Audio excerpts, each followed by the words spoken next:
Bienvenue dans cette première session du nouveau programme Respiration Master, qui est un programme que je suis très très content de vous proposer avec l'aide et grâce à Fred Tillon, Fred qui est avec nous ce soir et qui va Bonsoir. nous dispenser tout son savoir, enfin une partie en tout cas de son Pas savoir tout. sur la respiration. Mon rôle là, ça va être d'accompagner tout ce qu'il va pouvoir dire avec les visuels que j'ai créés. Ben, sans plus attendre, je vais te laisser la parole, si tu veux dire un mot d'intro avant qu'on commence et qu'on rentre dans le vif du sujet. Bonsoir à toutes et tous. Merci pour votre présence dès ce soir et puis si vous regardez le replay, bienvenue à vous.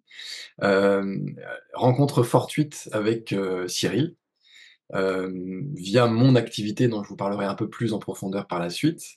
Je suis très heureux en fait de cette collaboration. Cyril a découvert mon approche, a été, séduit et puis du coup on s'est rapprochés, c'est une, c'est à son initiative que cette rencontre s'est faite. Et j'en suis très heureux. J'ai découvert aussi les talents de Cyril qui sont multiples et nombreux et variés et voilà, je lui ai partagé en fait mon approche de la respiration consciente. Je vais vous en faire un petit panel ce soir pour vous exposer tout ce qu'on peut faire avec le souffle et et puis tout ce qui est aussi ma particularité à moi. Donc voilà, je suis très heureux de partager ce moment avec vous et je suis très heureux que nos routes se soient croisées avec Cyril. Et on va commencer par l'introduction de la première session. Et je vais passer la parole, Fred, du coup, je vais te laisser te présenter avec ta première casquette. Alors, moi donc du coup, je m'appelle Fred Tillon, j'ai 48 ans, je suis, un ancien infirmier reconverti et j'ai fait une reconversion, vers le yoga postural et via cette pratique qui m'a permis de faire plein de choses dans ma vie, m'apaiser, trouver, une approche, de profiter de davantage de l'instant présent et des ressentis que mon corps peut me procurer, m'envoyer comme signaux. J'ai, développé cette compétence du yoga et j'ai, par ce biais, découvert aussi, la pratique de la respiration consciente. Et j'ai donc décidé de fouiller davantage cette pratique parce que j'ai eu vraiment, une sorte, de révélation. Le yoga postural m'a déjà apporté beaucoup de choses, mais la respiration, m'a amené à un état de compréhension des choses bien plus profond et je ne soupçonnais pas tout ce qu'on peut faire avec la respiration et donc j'ai passé voilà, plusieurs certifications dont, la certification, d'instructeur avancé Oxygen Advantage, qui est découlée d'un docteur dont on parlera tout à l'heure, qui est le docteur Buteyko. Et depuis, en fait, je ne cesse d'explorer tout ce qu'on peut faire avec le souffle. Et donc, je suis devenu, comme l'a marqué Cyril, coach en respiration ou instructeur, peu importe le terme. Donc, je propose des voyages musicaux pour pouvoir découvrir tout un panel de techniques respiratoires, pour découvrir, en fait, les effets de la respiration et ce qu'on peut en faire, parce qu'il y a très, très peu de gens qui connaissent le potentiel du souffle. Il y a des choses qui sont très médiatisées, mais en fait, c'est vraiment la partie, émergée de l'iceberg. La partie qui est en dessous est bien plus colossale. Par rapport à ce qu'a dit Fred, une de ses forces, je me permets juste d'intervenir là-dessus, c'est qu'effectivement, il n'est pas focus sur une approche ou une technique. C'est vraiment très exhaustif et c'est ce qui fait la richesse de son approche et ce que vous allez explorer dans tout ce programme, justement. Donc, vous me connaissez sans doute si vous êtes là, je m'appelle Cyril Maître, donc j'ai été champion du monde de mind mapping effectivement en 2018. J'ai deux grandes casquettes, la formation d'abord sur l'efficience cognitive, hein, j'aide mes clients je leur facilite le traitement de l'information au quotidien, et je travaille sur ces trois grands axes, voilà, ces trois outils. La lecture efficace, la mémoire, et vraiment ma spécialité, ce sont les outils de pensée visuelle. Le mind mapping bien sûr, mais aussi le sketchnoting ou la facilitation graphique, et d'ailleurs, c'est cet outil que je vais utiliser ce soir pour accompagner les propos de Fred. Et ma deuxième casquette, ça va être la clarification visuelle. Donc, je vais utiliser la pensée visuelle pour aider à rendre l'information beaucoup plus claire et impactante, quelle que soit la finalité derrière. Ça peut être d'expliquer un projet, ça peut être de se questionner sur un projet sous forme d'accompagnement, etc., etc. Alors, les objectifs de la Heu, formation. en fait, j'ai commencé à évoquer, découvrir le souffle, c'est aussi, découvrir ce qu'on peut en faire. En découvrant ses capacités respiratoires, on va pouvoir découvrir ce qu'on peut faire avec, parce que la respiration, c'est une fonction, offerte par le corps humain et elle a de particulier que, eh bien, elle est autonome. On peut tout à fait vivre, l'entièreté de sa vie sans s'en soucier une seconde, mais la nature nous a offert la possibilité de en fait la conduire, la maîtriser, la conscientiser et en faire, en fait, un petit peu ce qu'on veut. On parlera tout à l'heure de toutes les variables sur lesquelles on peut agir, mais en fait, voilà, apprendre à utiliser ses capacités respiratoires, et ben, ça a divers, objectifs potentiels. On a parlé du premier avec Cyril qui est la respiration fonctionnelle parce que, en fait, laisser faire le souffle en permanence, de façon autonome, avec la vie, heu, contemporaine qu'on subit un petit peu maintenant, avec tous les facteurs stressants qu'on peut avoir autour de nous, on a parfois, à notre insu, une respiration qui devient dysfonctionnelle et donc non propice à une santé. Donc, reprendre, la main sur son souffle, c'est aussi tendre vers une respiration fonctionnelle. On parlera dans cette formation de qu'est-ce qu'une respiration fonctionnelle? Qu'est-ce qu'on entend par là? En agissant sur sa respiration, en fait, on peut agir sur de multiples choses. Par exemple, on a parlé de la diminution, des signes du stress, parce que voilà, on est soumis à différents éléments stressants dans notre vie quotidienne. En utilisant certaines techniques respiratoires, alors qui ne sont pas forcément les mêmes pour tout le monde.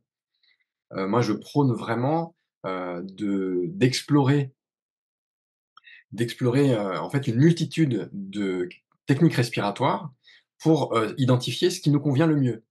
Vous avez peut-être déjà entendu parler de, la cohérence cardiaque, par exemple, qui est une, technique respiratoire qui a été multiplement, sourcée, mais, en fait, il y a plein de gens pour qui ça convient pas du tout la cohérence cardiaque parce qu'ils trouvent ça ennuyeux, le mental a trop de place pour se balader à droite à gauche. C'est comme si, dans un état d'énervement extrême, on vous demandait de faire une méditation guidée. Bah, en fait, vous allez pas méditer, vous allez cogiter, vous allez être parasité par votre mental. Et ben, si on vous demande quand vous êtes, méga stressé et que vous n'aimez pas ça de faire de la cohérence cardiaque, bah, ça a à peu près le même effet, c'est-à-dire pas celui qui est souhaité en premier. Donc moi, ce que j'aime, c'est vous faire découvrir, de multiples techniques respiratoires sur des voyages musicaux et comme ça, vous pouvez identifier ce que vous aimez, ce qui vous convient et par exemple, ce qui peut faire baisser votre stress, ce qui peut augmenter votre énergie disponible et donc votre vitalité. Ce qui peut et là, on est vraiment dans le domaine de prédilection de Cyril, c'est comment utiliser le souffle pour augmenter votre capacité à vous concentrer et à être focus sur une activité en particulier. Il y a beaucoup de gens qui présentent des troubles du sommeil et donc on peut utiliser certaines techniques respiratoires pour améliorer son endormissement, pour avoir aussi un sommeil plus stable, prolongé avec un réveil avec une énergie davantage disponible. Enfin bref, il y a beaucoup, beaucoup de domaines sur lesquels on peut agir et puis il y a aussi, là on a marqué dans cette planche, poser sa voix, parce que la voix, c'est la respiration en fait. Sans respirer convenablement, on peut pas avoir une voix bien posée, bien chantée et ça on en discutera dans de futurs guidages, de futurs ateliers. OK. Donc là, on est vraiment sur les objectifs, hein, non pas de cette, 1re session, mais de la globalité de la formation. Je peux témoigner pour le sommeil, Fred a sauvé mon sommeil. Ça fait des années que j'avais des soucis plus ou moins prononcés de sommeil et au bout de quelques jours de pratique de respiration, vraiment, il y a quelque chose qui se régule. C'est surprenant. Donc le comprendre, ça va être, bah, déjà, faire un petit récapitulatif de qu'est-ce que la respiration, comment est constitué notre appareil respiratoire, heu et en fait, on ne peut apprendre correctement qu'en comprenant correctement. Je pense que voilà, un minimum de théorie, on va pas rentrer dans des détails très profonds, ça ce sera éventuellement un objectif, plus lointain dans une autre session pour ceux qui sont avides d'avoir de la théorie un peu plus profonde. Mais voilà, mon objectif, c'est comprendre un minimum, apprendre beaucoup, pratiquer encore plus. Pour, aller vraiment vers la découverte de qu'est-ce que le souffle peut m'apporter et voilà, peut qu'est-ce que je peux mettre en place tous les jours pour, utiliser cette fonction vitale qui est juste, magique.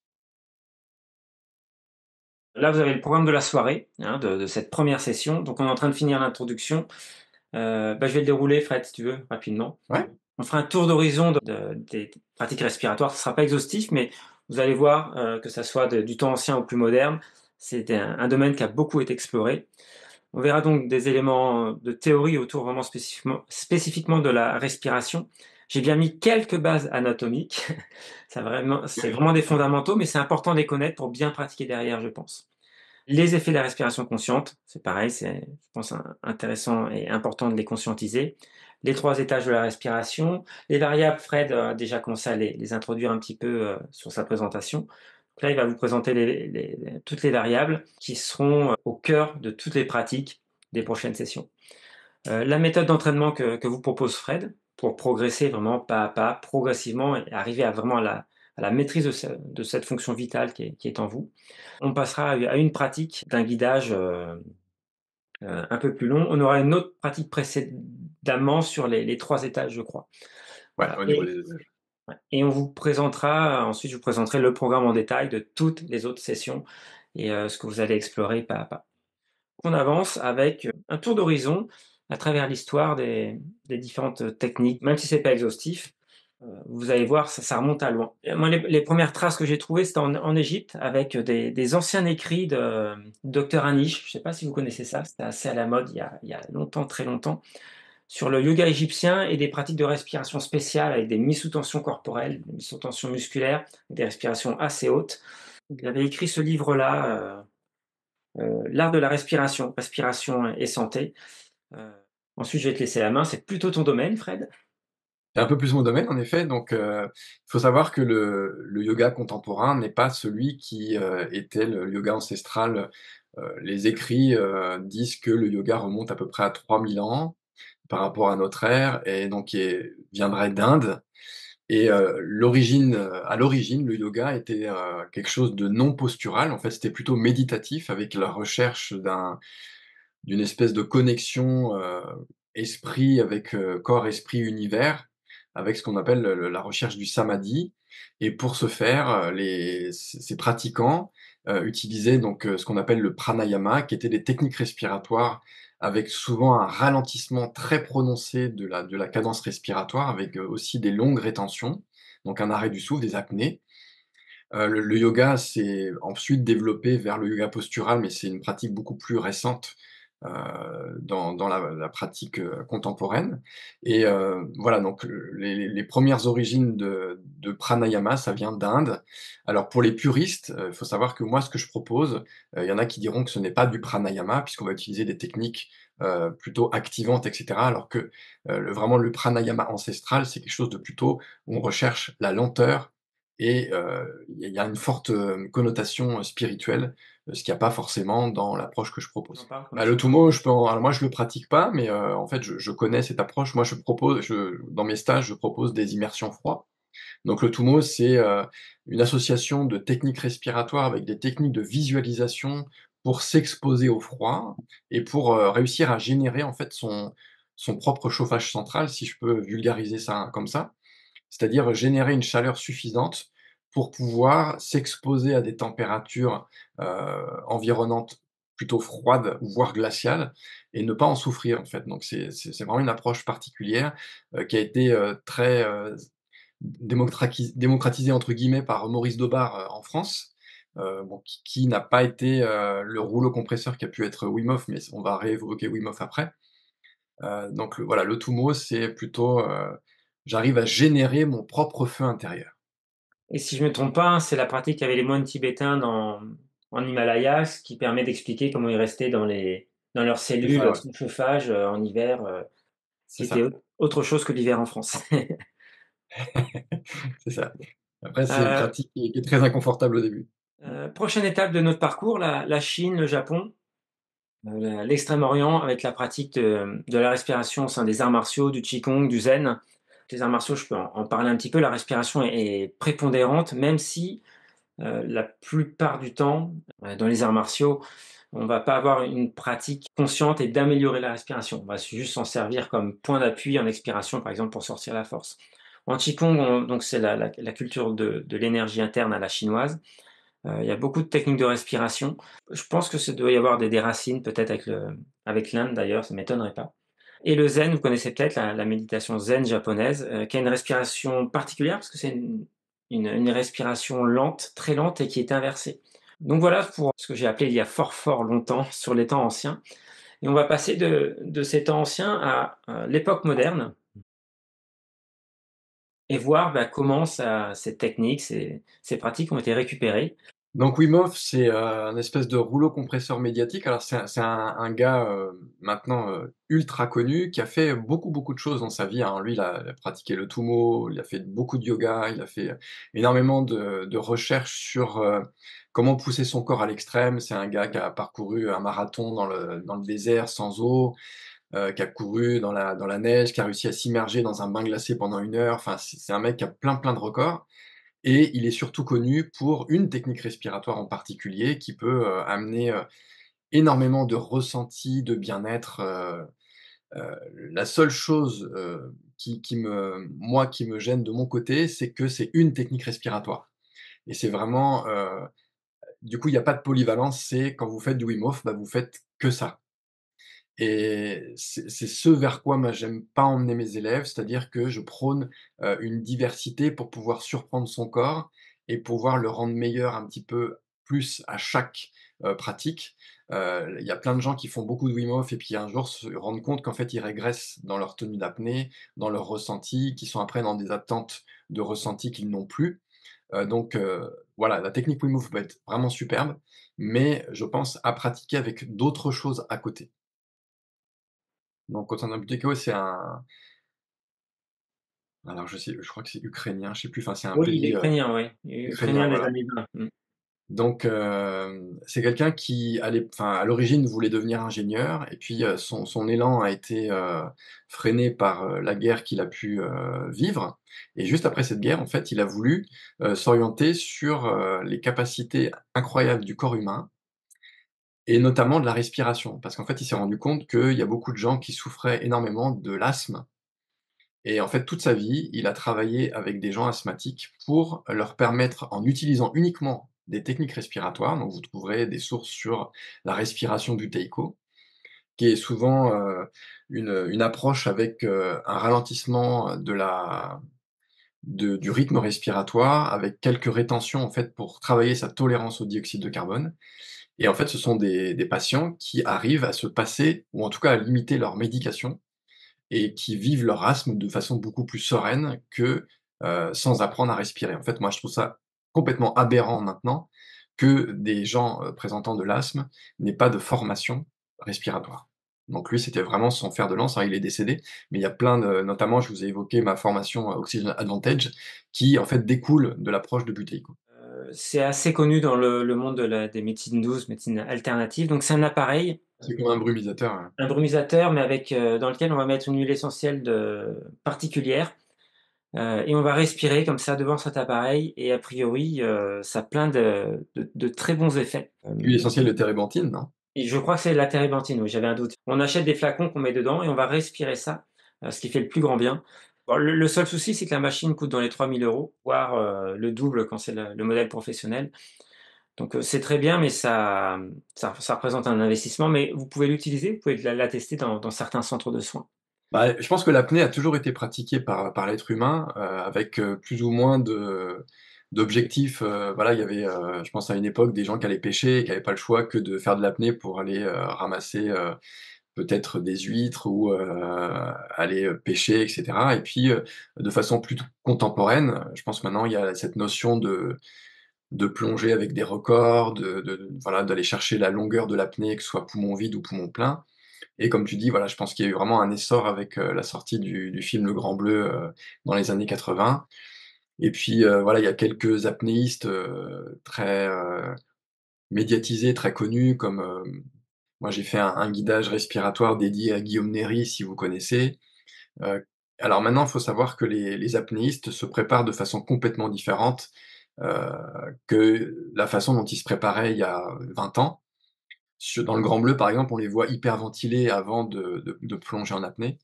Ça maintenant, c'est quasiment, arrêté. Maintenant, ils utilisent plus, des techniques de relaxation, de méditation avec un ralentissement du rythme respiratoire et cardiaque avant de plonger et de partir en apnée. Donc, comme quoi en fait les techniques respiratoires, il en existe une multitude pour des fois un même objectif. Faut trouver ce qui fonctionne le mieux et pour ça, bah, il faut explorer et puis il faut savoir ce qui résonne pour chacun. Le dernier, ça nous vient de Russie et les Russes, comme pour beaucoup de choses sur le domaine de la santé, ont des choses malheureusement, c'est très peu connu, en Occident. Ils ont développé un appareil qui s'appelle le Samosdrav, que j'ai derrière d'ailleurs, qui est un appareil pour, un petit peu sur la philosophie Buteyko, qui est fait pour respirer de l'air qui est enrichi en CO2 et donc ça a plein de vertus sur l'oxygénation du sang, sur la santé.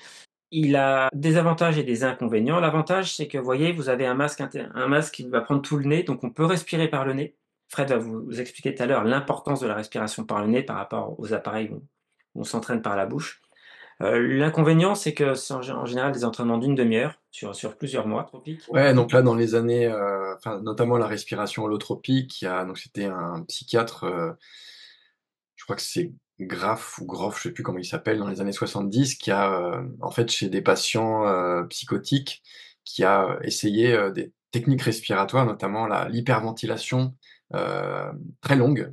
La respiration holotropique et le rebirth font un peu la même chose, au niveau de la pratique, de la respiration. C'est-à-dire que vous allez hyperventiler pendant une longue période. Donc le rebirth, souvent, c'est accompagné avec une musique très forte et cetera et on va aller essayer de shunter la partie, analytique, conscience au niveau du cerveau, c'est-à-dire ouais, la pensée, pour aller, en fait, plus en profondeur dans plutôt l'aspect reptilien qu'on peut avoir au fond de nous, pour essayer de libérer, des choses.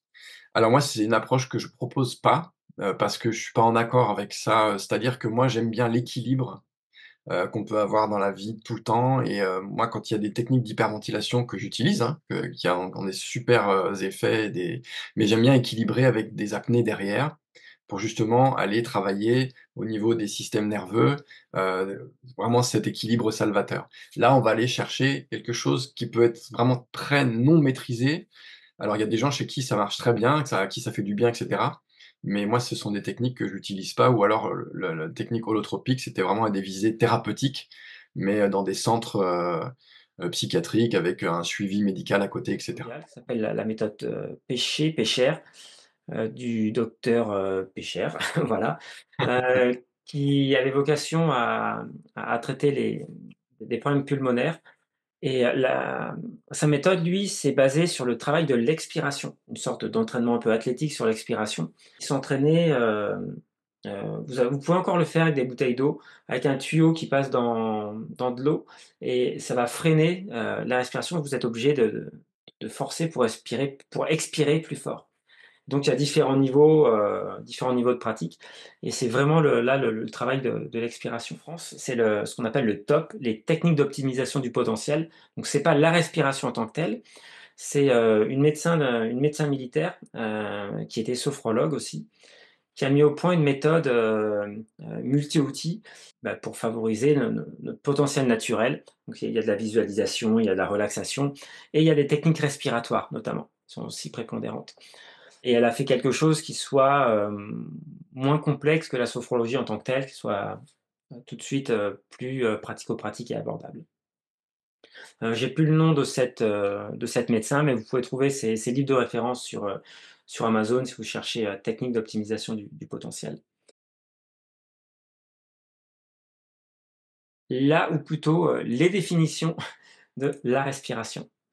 Bah, tout à l'heure, je me suis amusé à aller voir sur un dictionnaire, la définition, simple de qu'est-ce que respirer, juste le terme respirer et que c'est important de voir ce qu'on trouve dans un dictionnaire. Donc c'est amener l'air dans ses poumons, assimiler l'oxygène et rejeter le gaz carbonique. Voilà une définition, qu'on peut retrouver dans un dictionnaire lambda. C'est ce que Cyril a représenté un peu, voilà, ici, avec un échange de gaz, entre l'organisme et l'environnement, avec, voilà, cet apport, en oxygène, ce éventuellement rejet de CO2 et avec cette notion de production d'énergie. Alors il faut savoir que, voilà, je trouve que cette définition est extrêmement réductrice parce qu'en fait, elle ne donne pas ce potentiel, que vous allez découvrir derrière. Il y a tellement plus de choses avec la respiration. Donc tout à l'heure, je vous ai, voilà, parlé de c'est une fonction vitale, hein. C'est vraiment, cette respiration nous accompagne tout au long de notre vie. On naît d'un souffle et on meurt du dernier souffle, donc c'est vraiment il y a même des croyances, notamment en Inde, qui disent que on naîtrait avec un certain nombre de cycles respiratoires et que, dans la vie animale, par exemple, les animaux qui respirent lentement ont des longévités plus accrues que les animaux qui respirent avec des fréquences respiratoires plus importantes. Donc, alors ça, on y croit ou on n'y croit pas, personne n'en a la preuve, mais que, en apprenant à respirer plus lentement, on tendrait vers une vie, plus longue en durée, en tout cas. Donc, il y a une définition, en fait, qui me tient vraiment à cœur, moi, c'est que la respiration, c'est un lien et c'est le lien, avec notre environnement puisqu'en fait, on partage tous le même air. C'est le lien avec notre corps, avec toutes les fonctions sur lesquelles elle va interagir, vous le comprendrez, par la suite.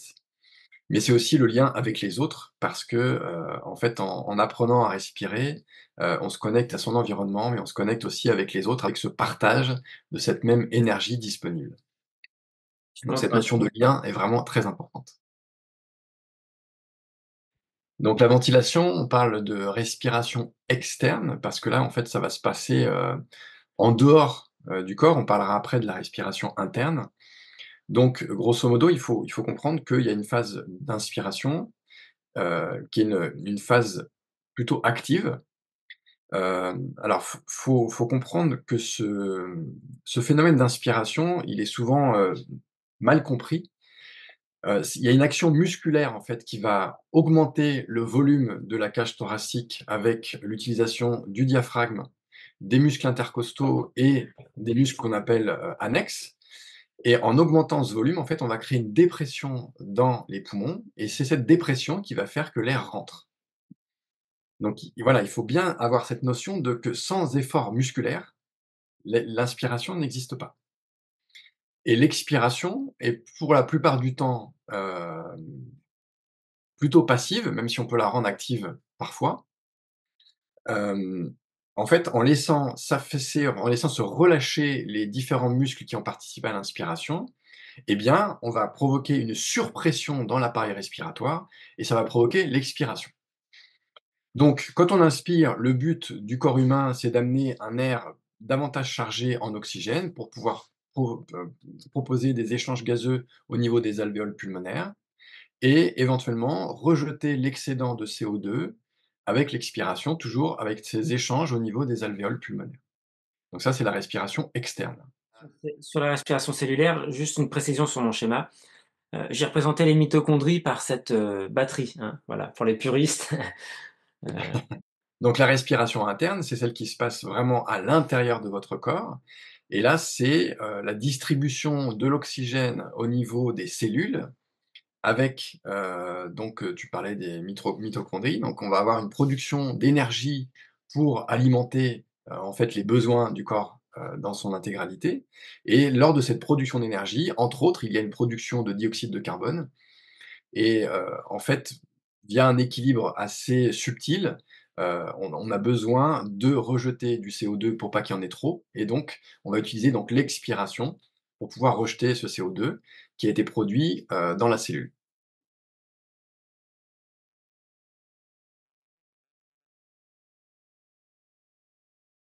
Donc, en fait, pour, visualiser l'anatomie de l'appareil respiratoire, on va, en fait, parcourir le trajet de l'air, pour, évoquer donc cette respiration externe. Là, on est sur la partie externe. Donc, on parlera un peu plus, en avant du nez, mais là, on a fait apparaître le nez qui est vraiment l'organe, heu, de prédilection pour l'inspiration. Donc vous avez un trajet, qui est plus ou moins complexe dans le nez, qui va provoquer, un vortex, on parlera du pourquoi, ensuite. Vous avez donc après, ce passage dans l'arrière du nez qui passe par le pharynx et le larynx. Donc il y a aussi les cordes vocales à cet endroit-là. Donc ça passe en arrière de l'œsophage dans la trachée et après on va commencer à avoir une division de cet appareil respiratoire, de plus en plus des divisions de plus en plus petites pour aller distribuer donc les bronches, les bronchioles et enfin les sacs alvéolaires, qui sont présents, en plusieurs millions d'exemplaires. Faut savoir que si on dépliait en fait à plat, la quantité d'alvéoles pulmonaires qu'on a, sur le dans nos poumons, on aurait une surface, gigantesque. C'est vraiment d'une complexité et d'une subtilité cet appareil respiratoire qui est juste incroyable.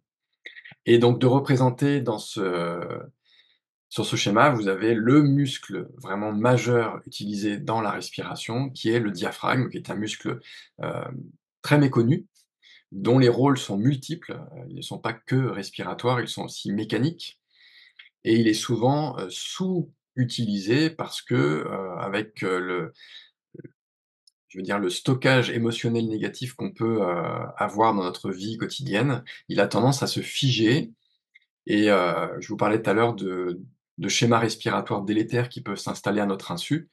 Souvent voilà ce muscle, heu s'atrophie, devient complètement quasi immobile et en fait, on va se retrouver avec une respiration très superficielle, uniquement thoracique, qui n'est pas propice pour une respiration fonctionnelle. Vous avez aussi sur ce petit schéma, un petit dessin des différentes alvéoles avec artères et veines pulmonaires, mais je ne vais pas rentrer dans ces détails, ça ce sera peut-être quelque chose qui sera évoqué dans la session, avec une anatomie plus profondément, abordée. Déjà, quand on parle de volume volontaire, alors il peut y avoir des volumes, involontaires. On parle de respiration autonome, donc vous avez souvent dans cette respiration involontaire, cette respiration autonome, un volume courant que vous ne maîtrisez pas et qui se fait tout seul et puis après vous ne mesurez pas du tout.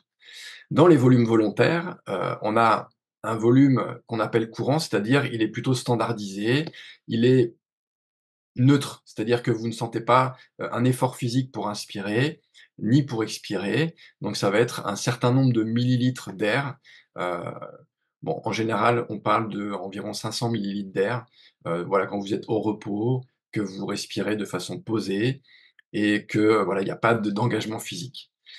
A contrario, on peut parler de volume forcé, où là, vous allez, peut-être à l'inspiration, forcer le volume que vous allez faire rentrer, donc en engagement musculairement de façon plus importante, soit le déploiement du diaphragme, soit l'engagement au niveau des muscles intercostaux ou des muscles annexes. Et là, donc du coup, il y a davantage d'air qui va rentrer, mais là, on parle de vraiment beaucoup plus d'air. C'est-à-dire que voilà, on va aller à plusieurs litres, on peut monter à 2, 3, 4 litres d'air. C'est un volume qui est extrêmement travaillé par les apnéistes parce que grosso modo, plus vous en mettez et plus vous allez pouvoir prolonger les échanges gazeux qui se créent au niveau des alvéoles et donc vous allez pouvoir tenir davantage vos apnées. Vous pouvez aussi parler de volume forcé à l'expiration parce que, si vous engagez musculairement plus intensément votre, expiration pour essayer de vider complètement vos poumons, et ben, on parle aussi de volume forcé, mais à l'expiration. Ça fait partie des choses qu'on pourra aborder, sur certaines techniques respiratoires. Là, vous commencez déjà peut-être à vous dire: «Tiens, si je jouais sur des volumes, eh bah, je pourrais peut-être aller chercher des effets, différents».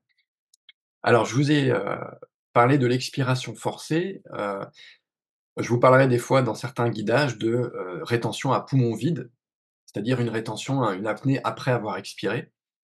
Faut savoir que, dans le corps, il a été fait une chose, assez subtile, c'est-à-dire qu'il y a toujours de l'air résiduel, un volume résiduel dans vos poumons, qui va permettre, heu, à vos poumons, en fait, de ne jamais se ratatiner sur eux-mêmes, se coller, on appelle ça un collapsus.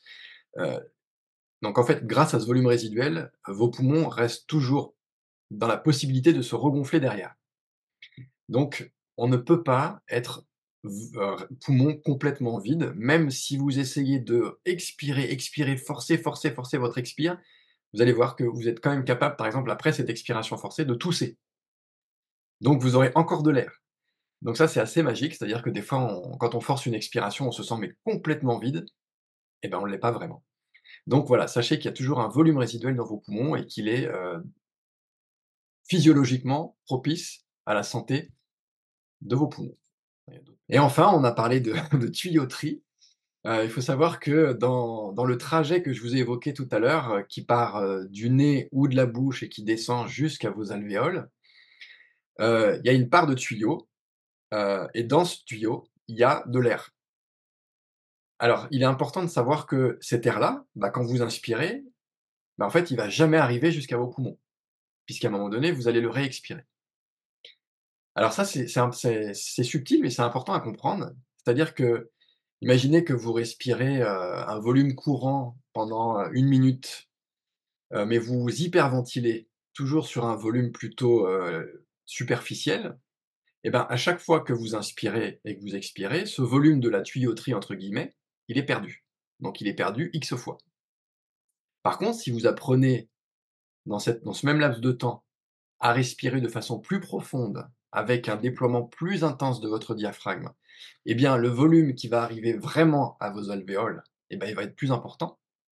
C'est-à-dire que c'est pas en respirant forcément plus rapidement que vous allez respirer mieux, mais c'est plutôt en utilisant de façon adaptée votre système respiratoire que vous allez apprendre à, optimiser votre souffle. Donc il est important voilà, d'avoir notion de cet «espace mort» entre guillemets de la tuyauterie.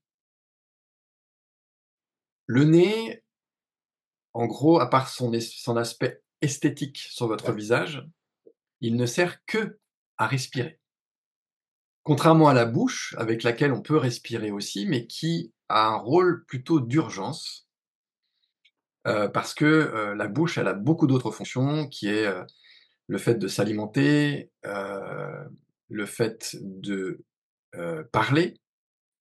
Le nez, lui, ne peut faire que passer l'air. Alors, il y a aussi l'odorat qui est lié, mais l'odorat est intimement lié aussi à votre respiration et il a des rôles que la bouche n'a pas. Donc il faut connaître ces rôles pour mesurer l'importance de la respiration nasale. Premier rôle essentiel du nez, c'est son rôle de filtration. Dans le nez, vous avez des petits poils, des petits cils qui vont en fait, grâce aussi au mucus qui est déposé sur, les muqueuses, capturer en fait une grosse partie des éléments qui sont en suspension dans l'air, donc les corps étrangers et aussi une partie des agents pathogènes. Donc en fait, c'est une première barrière, de contrôle sur les choses que le corps n'a pas envie de voir arriver jusque dans les poumons. Donc premier rôle essentiel, la filtration. Le deuxième rôle essentiel, et là c'est un gros, clin d'œil entre guillemets à tous les gens qui sont asthmatiques, c'est l'aspect du réchauffement de l'air. C'est-à-dire que grâce au nez, vous allez pouvoir amener dans vos poumons un air avec une température adaptée physiologiquement.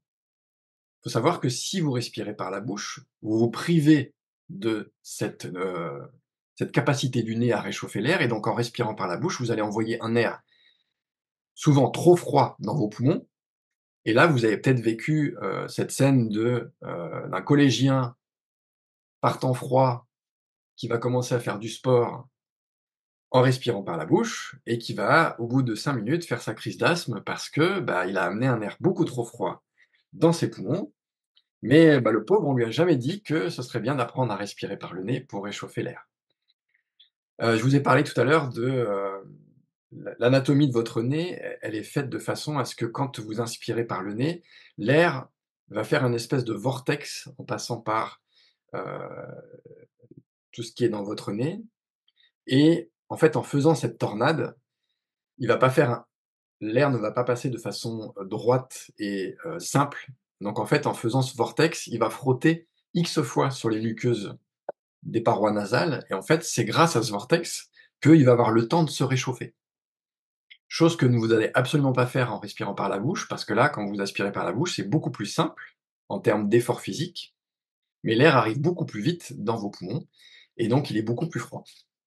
Donc ce vortex, des sinus, et de cette anatomie du nez est vraiment salvatrice. C'est dommage de s'en priver. Et enfin, il y a un rôle, essentiel aussi qui est celui de l'humidification, en tout cas d'amener le taux d'humidification, pareil physiologiquement adapté dans vos poumons, pour avoir, si possible, un air pas trop sec, qui pareil peut être propice au déclenchement des crises d'asthme. et de toutes les toux irritatives quand on respire par la bouche. Alors, je vous assure que, heu, quand vous aurez peut-être testé la respiration nasale. Attends, excuse-moi, il y a des gens qui sont dans la salle d'attente. Quand on a goûté à la respiration nasale, on ne veut plus revenir à la respiration buccale. Et ça, on ne peut en prendre conscience que quand on a testé de façon régulière l'inspiration par le nez. Vous avez peut-être vécu un jour, une congestion nasale pendant un rhume ou et cetera, et par exemple, quand vous voulez vous endormir, vous êtes obligé de respirer par la bouche. Bah, souvent, c'est un supplice, hein, c'est horrible de respirer consciemment par la bouche tout le temps. Donc en fait, c'est pas vraiment naturel. La respiration buccale devrait être, soit ciblée sur des exercices, soit vraiment l'urgence parce que vous êtes dans un effort physique tellement intense que, la respiration nasale devient impossible, ou parce que voilà, il y a une obstruction des voies nasales et cetera. Mais bref, c'est vraiment, faut avoir notion de cette, nature qui nous a offert ce nez pour respirer. Et enfin, oui, bah, l'olfaction, je l'ai évoqué tout à l'heure, voilà, ne pas inspirer par le nez, c'est se priver de sentir les choses. Et sentir les choses, c'est aussi sentir les éventuels dangers potentiels de votre environnement. En se coupant de, votre capacité à sentir les odeurs, bah, vous vous coupez de, l'identification de ce qui peut vous entourer. Et donc ça sera vraiment dans les pratiques avec Fred, hein, ça sera une constante, c'est presque une constante, il y a certaines respirations où on expire par la bouche, mais toujours par le nez. Et Mais moi, je je propose jamais d'inspiration par la bouche, ouais. Alors, par exemple, on a évoqué Wim Hof tout à l'heure. Heu, Wim Hof de façon, je sais pas pourquoi, en fait, ce choix-là, sa technique, elle est proposée en inspiration buccale et en expiration buccale. Chose que moi je propose pas justement pour toutes les raisons que je vous ai évoquées là. Alors l'effet Bohr, c'est un effet qui a été, découvert début 1900 par, le scientifique du nom Bohr. Alors je pense que c'est le la partie peut-être la plus importante à comprendre. Elle est subtile, mais elle est révélatrice de tellement de choses. Et de cette compréhension de on nous a, depuis qu'on est petit, dit que le CO2 est une sorte de poison qu'il faut évacuer de son corps à tout prix. Et d'ailleurs, dans la définition même de la fonction respiratoire dans le dictionnaire, on ne parle que d'inspirer de l'oxygène et d'expirer du CO2. Donc c'est très vulgarisé et en fait, c'est très réducteur parce que, en fait, sans CO2, il n'y a pas de vie, qu'elle soit végétale ou même humaine, et je vais vous expliquer pourquoi. Il faut savoir que, quand vous produisez de l'énergie au niveau de la cellule, vous allez donc, utiliser de l'oxygène et il va y avoir du CO2 qui va être produit, et le corps humain a été, les réactions du corps humain au niveau respiratoire ont été adaptées vraiment par rapport à cet effet-là. C'est-à-dire que le corps humain va délivrer davantage d'oxygène si la concentration en CO2 est plus élevé, parce que ça veut dire que vous êtes en train de faire un effort qui nécessite d'avoir davantage d'énergie disponible. Donc demande d'énergie, plus importante égale besoin en oxygène plus importante. Je vous ai évoqué tout à l'heure, le fait que les gens sont davantage stressés maintenant, ne font pas forcément attention à eux, à leurs ressentis, notamment à leur souffle, et donc de façon, non identifiée, les gens adoptent souvent une respiration superficielle et une hyperventilation. C'est-à-dire une respiration plus, élevée en termes de fréquence que d'habitude, et cette hyperventilation va provoquer une évacuation plus importante du CO2. N'ayant plus assez de CO2, dans, le corps, eh bien, votre corps va moins libérer d'oxygène, donc vous allez moins bien respirer au niveau cellulaire, les cellules vont être moins bien alimentées. Et donc c'est un cercle vicieux, c'est-à-dire que vous allez auto-entretenir cette hyperventilation parce que vous allez continuellement éjecter trop de CO2. L'effet Bohr, il explique qu'il y a une affinité très intime entre la quantité de CO2 dans le sang et la libération de l'oxygène. Pas assez de CO2, pas assez de libération d'oxygène. Donc, reprendre la maîtrise de son souffle, abaisser sa fréquence respiratoire, avoir une respiration plus posée, plus profonde, avec des volumes surtout adaptés à l'activité physique dans laquelle vous êtes, c'est permettre de distribuer de façon optimale l'oxygène et l'effet revers, l'effet vicieux de cette hyperventilation au long cours dans la vie quotidienne des gens, c'est l'abaissement de la tolérance au CO2.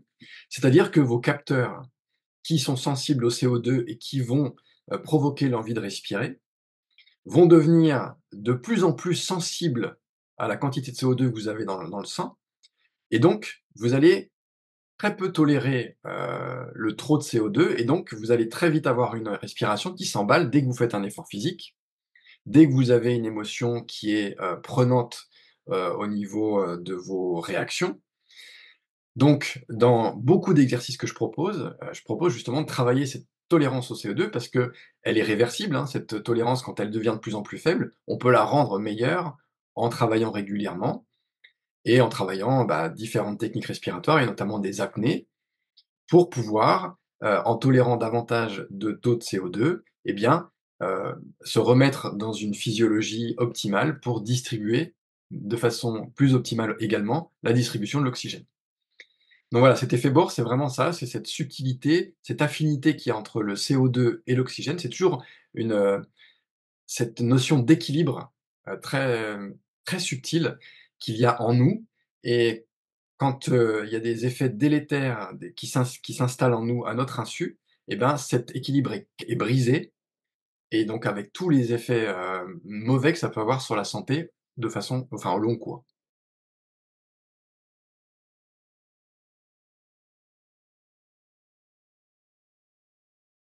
Alors apaiser son stress, en fait, c'est vraiment, il y a de multiples façons d'apaiser son stress. Je dirais que le 1er, c'est déjà, reprendre le contrôle de son rythme respiratoire. Faut savoir que quand vous hyperventilez, vous envoyez un signal d'alerte à votre corps.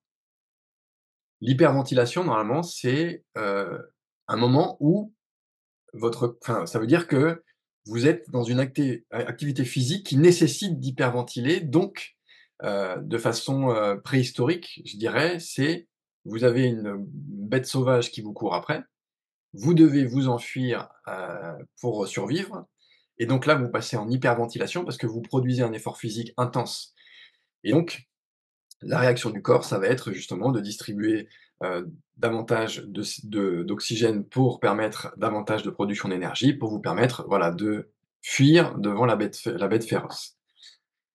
Aujourd'hui, quand on est devant son ordinateur et qu'on est en train d'hyperventiler, bah, on envoie quand même un signal, d'urgence à notre corps, sauf que, la course-poursuite avec la bête sauvage, elle va durer quelques minutes. Votre travail devant votre ordinateur, il va durer plusieurs heures tous les jours, peut-être 5 jours par semaine et en fait, bah, vous vous installez dans un stress chronique qui n'est pas résolu et donc il y a de multiples techniques respiratoires qui permettent justement d'abaisser son stress, ne serait-ce qu'en ralentissant ce rythme respiratoire. Après, on pourra parler aussi des effets, de la sollicitation au niveau du diaphragme, la libération du diaphragme, créer de nouveaux espaces pour le souffle, que ce soit au niveau de la cage thoracique, au niveau abdominal, sont des choses en fait qui peuvent de façon mécanique en brassant le contenu abdominal ou le contenu, du médiastin, permettre justement d'abaisser, son stress en peut-être qu'un jour vous vous êtes fait masser. Le massage externe a un effet très apaisant. Bah, le massage interne aussi, sauf qu'il est plus subtil à faire, mais c'est quelque chose que vous pouvez faire vous-même avec votre souffle. La respiration fonctionnelle, c'est, bah, la respiration qui est propice, à une santé. Donc, le chemin en quelques mots pour aller vers une respiration fonctionnelle, c'est déjà prendre conscience de sa respiration, c'est le premier pas. Sans ça, il n'est pas possible de faire autre chose. Ensuite, je rajouterais la respiration nasale pour pouvoir utiliser toutes les fonctions élémentaires du nez, donc on a évoqué juste avant. Et puis, ensuite, c'est adapter sa façon de respirer au contexte d'activité physique, dans lequel vous êtes. Et déjà, en ne faisant que ça, vous avez déjà une respiration qui est plus propice à une santé. Donc voilà, c'est ces 3 étapes qui sont, quand on les énonce, très simples, mais qui sont pour 70-80 de la population non faites. Gagner en vitalité, c'est, heu, ça vous l'explorerez en fait avec, certaines techniques respiratoires, pardon. En quelques minutes, vous sentez un regain d'énergie, mais par contre, il faut y aller avec, des pincettes. C'est-à-dire que je pourrais jamais vous dire: «Cette technique respiratoire, je suis sûr qu'elle va vous procurer une énergie incroyable, à coup sûr». Parce que c'est tellement subtil le corps humain, c'est tellement subtil la respiration que une même technique respiratoire ne va pas procurer la même chose chez tout le monde. Et ça, pour le savoir, il faut explorer. Et moi, en fait, je propose des techniques respiratoires sur des voyages musicaux, qui sont tous différents, en fonction des guidages que je propose. Et c'est pareil, on est plus ou moins réceptif à certaines musiques. Donc il y a certains voyages musicaux qui vont vous emmener dans des trucs hyper agréables et puis d'autres peut-être un petit peu moins. Bah, c'est pareil pour les techniques respiratoires, mais il faut savoir que voilà, il y a des schémas respiratoires qui peuvent complètement vous redonner un peps de fou en très peu de temps.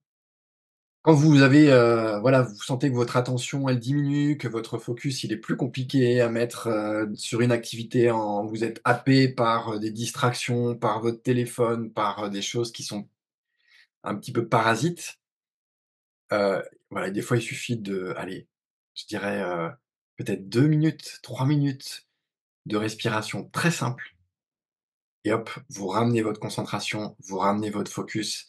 Si vous avez un mental très présent, trop envahissant et cetera, vous pouvez pratiquer un peu plus longtemps. Il y a des techniques qui vous emmènent dans un apaisement mental extrême, qui sont tout ça, c'est hyper propice, en fait, à l'attention et la concentration.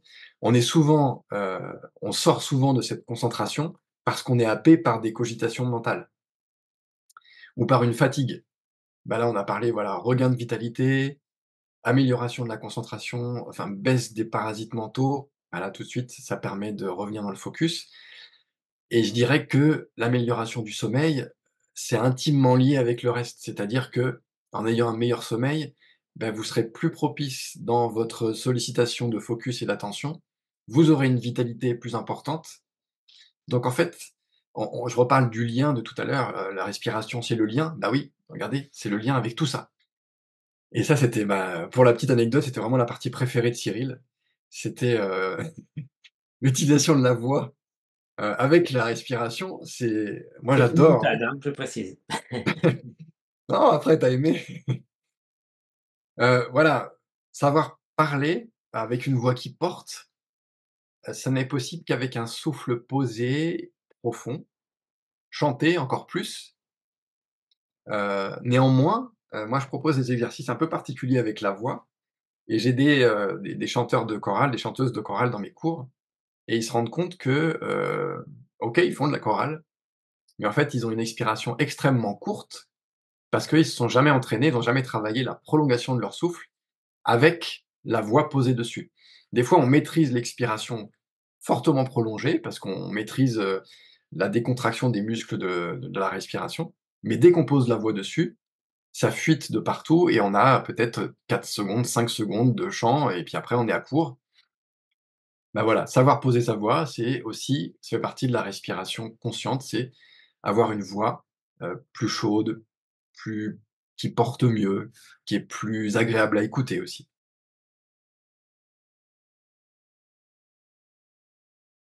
On parle de 3 étages du souffle, même si, peut-être que, quand on aborde ça, c'est un peu contre-intuitif la première fois. On va parler du premier étage le plus bas, c'est l'étage abdominal. Alors, c'est un peu un abus de langage parce qu'on ne respire pas vraiment dans son ventre, mais en utilisant son diaphragme, ce muscle en forme de parapluie qui est déposé, sur le contenu abdominal, heu, quand vous allez déployer à l'inspiration votre diaphragme, il va, en se contractant, s'abaisser et en fait, en s'abaissant, il va pousser le contenu abdominal et donc c'est pour ceci que quand vous inspirez de façon fonctionnelle et physiologique, votre abdomen va s'expandre à la fois vers l'avant, mais aussi sur les côtés et vers l'arrière, parce que votre diaphragme s'expand et le contenu abdominal doit trouver de la place et donc du coup, ce contenu s'expand dans 360° vers l'avant et sur les côtés et à l'arrière. Donc c'est cette respiration abdominale, premier étage du souffle, parce que vous utilisez votre diaphragme. Le deuxième étage, c'est l'étage thoracique. Lui, il va être, il va il va s'ouvrir en espace, pardon, parce que vous allez contracter les muscles intercostaux externes et donc vous allez augmenter le volume de la cage thoracique et donc ça, c'est je dirais pas qu'il est plus facile à utiliser, enfin vous le verrez juste après. On l'utilise souvent, mais pas forcément à son plein espace. Donc ça, voilà, c'est la partie muscles intercostaux, donc l'étage thoracique, c'est le deuxième étage et enfin, il y a un étage plus subtil qui est le troisième étage, qui est l'espace appelé sous-claviculaire.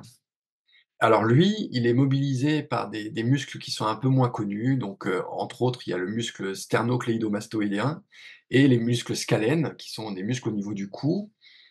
Heu, donc on les déploie dans l'ordre qui sont indiqués, c'est-à-dire abdominal, thoracique et enfin espace sous-claviculaire pour avoir une respiration qu'on appelle complète. Et là, tout à l'heure, je vous parlais des volumes. Les volumes qu'on peut prendre, donc sur un volume forcé d'une respiration complète, là, on va aller atteindre des volumes de plusieurs litres et vous verrez peut-être des apnéistes quand ils sont vraiment dans cet étage, sous-claviculaire, il y a des techniques en fait qui s'appellent la technique de la carpe, où ils vont faire des petites inspirations pour aller essayer de tasser, encore plus d'air, dans cet espace sous-claviculaire. Alors après cette technique respiratoire de la carpe, c'est une technique qu'il faut pas faire quand on débute, enfin elle est un peu particulière, elle peut être dangereuse. Mais voilà, ces 3 étages, c'est vraiment vos 3 étages du souffle et je vous propose d'en découvrir 2 pendant une pratique qu'on va faire maintenant ensemble, que j'ai appelée, la technique de la respiration dissociée, pour prendre conscience de ces 2 étages. Alors, en 2 mots, je vous explique, ce que je fais. Je suis musicien, je crée, pour des guidages respiratoires des musiques que je compose, parce que je trouve que respirer en musique, c'est bien plus fun que de respirer avec un métronome ou avec un chronomètre. Parce que sur mes musiques, après, je pose ma voix et du coup, je vous guide. C'est-à-dire que toutes les instructions, elles sont données de façon vocale et vous n'avez plus qu'à vous poser et à vous laisser guider.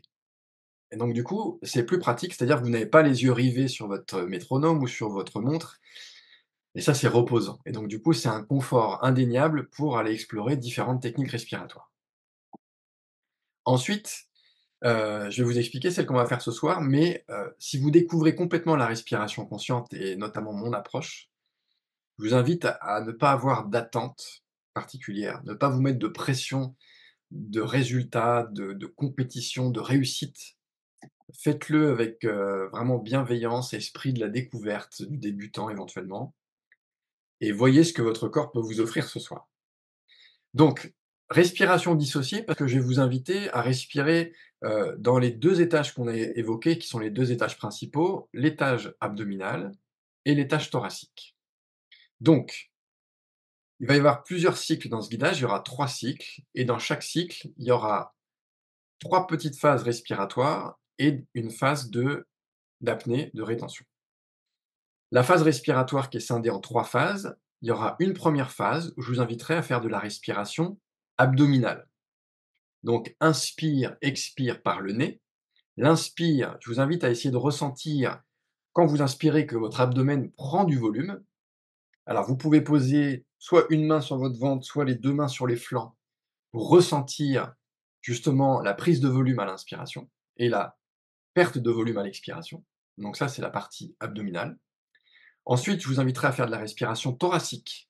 Donc là, pour vérifier, vous pouvez, si vous le souhaitez, poser une main ou 2 sur votre poitrine et sur l'inspire, sentez que vous n'utilisez que l'espace thoracique et à l'expire, vous laissez l'espace thoracique reprendre sa place initiale. Et ensuite, c'est la partie la plus subtile, je vous inviterai à faire de la respiration dissociée. C'est-à-dire qu'à chaque nouveau cycle respiratoire, vous allez changer d'étage. Donc un cycle dans l'abdomen, un cycle dans la poitrine. Et vous alternez comme ceci à chaque respiration pour dissocier vos 2 étages. En essayant de ne faire que l'abdomen quand c'est la partie abdominale et en ne faisant que la partie thoracique quand c'est la partie thoracique. Interdisez-vous de respirer avec vos épaules, d'accord? Essayez d'engager uniquement les muscles de la respiration. Après ces phases respiratoires, il y aura une inspiration complète et une rétention poumon plein. Donc rétention, c'est une apnée, poumon plein. Donc là, vous accueillez ce qui vient à vous. Si vous découvrez cette pratique, ça peut donner des fois la tête qui tourne. Si vous avez des effets qui sont trop intenses, vous avez toujours la main sur votre souffle. C'est-à-dire que si c'est trop puissant, que vous êtes dans la non-maîtrise et que voilà, ça devient trop difficile, reprenez une respiration naturelle et les choses vont rentrer dans l'ordre en quelques secondes. Après la rétention poumon plein, il y aura une expiration complète et une rétention poumon vide. Si vous découvrez les rétentions poumon vides suivies, enfin, à la suite d'une rétention poumon plein sont coûteuses au niveau mental. Votre mental, il va vous dire: «C'est pas normal ce que tu fais, il faut que tu respires». Bah, essayez de ne pas céder à cette envie irrépressible mentale, parce que votre corps, il sait faire, hein, mais c'est votre mental qui sait pas. Heu, empêchez-vous de respirer. Elles sont pas très longues, hein, et c'est un guidage de découverte. Mais voilà, la difficulté est très relative. C'est en fonction du contexte et de où vous en êtes au niveau respiratoire. Après la rétention poumon vide, il y a une petite récupération et on enchaîne comme ça avec un autre cycle. Il y a 3 cycles en tout, ils sont identiques entre eux, mais vous allez peut-être sentir que votre corps s'adapte et que vous ressentez des nouvelles choses à chaque nouveau cycle. Tout le monde est prêt? Eh bien, écoutez, je vous dis 3, 2, 1. Respiration abdominale dans 3, 2, 1.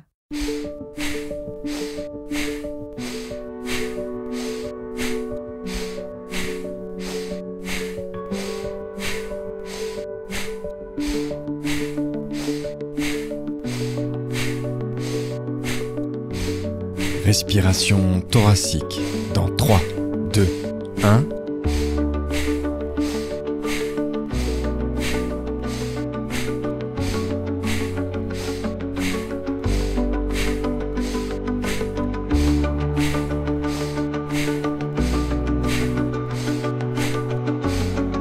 Respiration dissociée dans 3, 2, 1.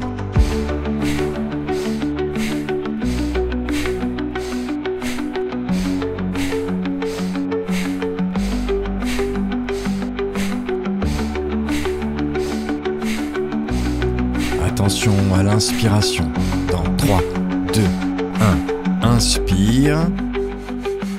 Rétention, poumon plein.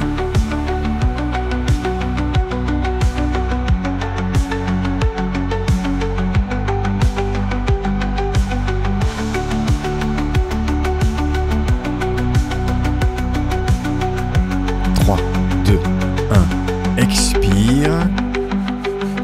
Rétention, poumon vide.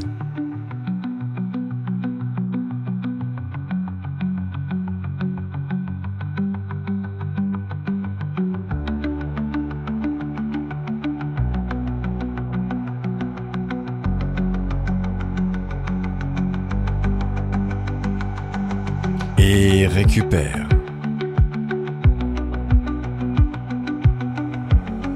Respiration abdominale dans 3, 2, 1.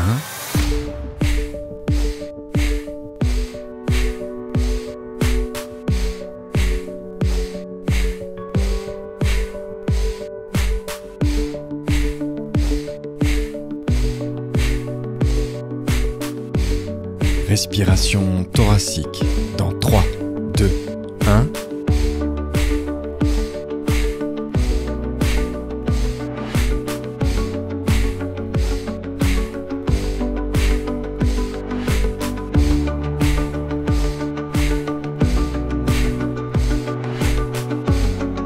Respiration dissociée dans 3, 2, 1.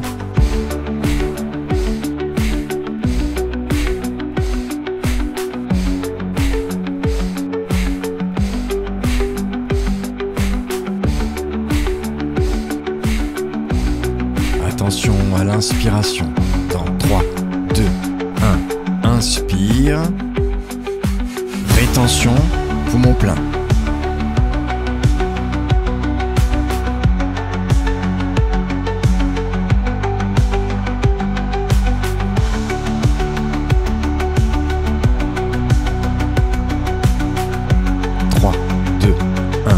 Expire. Rétention, poumon vide.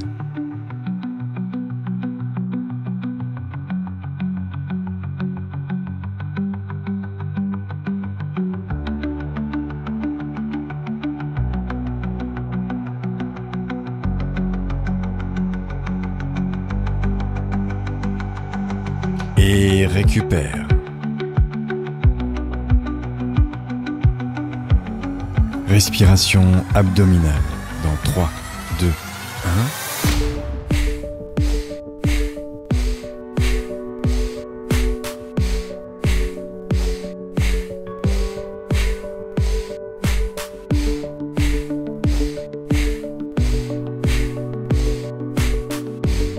Respiration thoracique dans 3, 2, 1.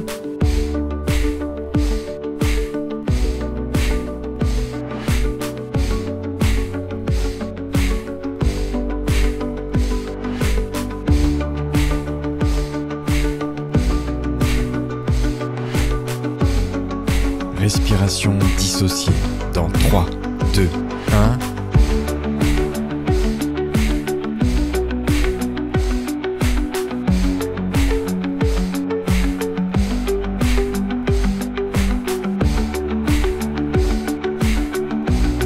Attention à l'inspiration dans 3, 2, 1. Inspire. Rétention, poumon plein.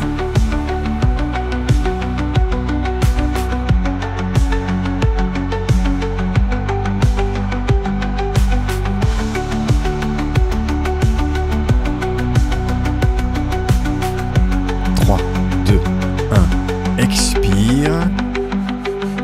Rétention, poumon vide.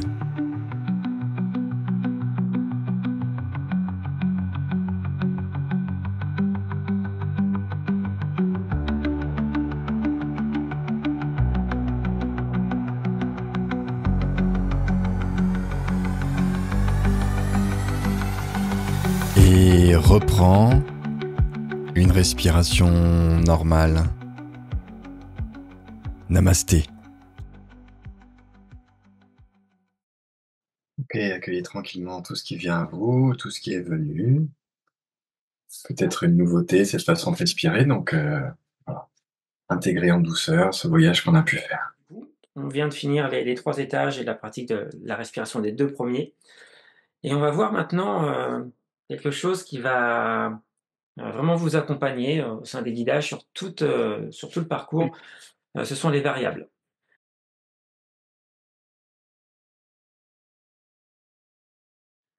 Alors pour prendre conscience de la richesse de la respiration, en fait, c'est les variables, ça va être toutes les notions sur lesquelles on va pouvoir jouer pour justement impacter les effets sur nous. Et ce qui fait la richesse du souffle, c'est que ces variables vont être mixables ensemble. Donc c'est-à-dire que euh, on peut imaginer une infinité de façons de respirer, juste en utilisant les variables que je vais vous présenter. Alors c'est pas forcément une liste exhaustive, ce sont les variables que j'utilise moi, que je trouve intéressantes à utiliser, et qui sont déjà suffisamment riches pour que j'ai de quoi créer, pléthore de guidages respiratoires.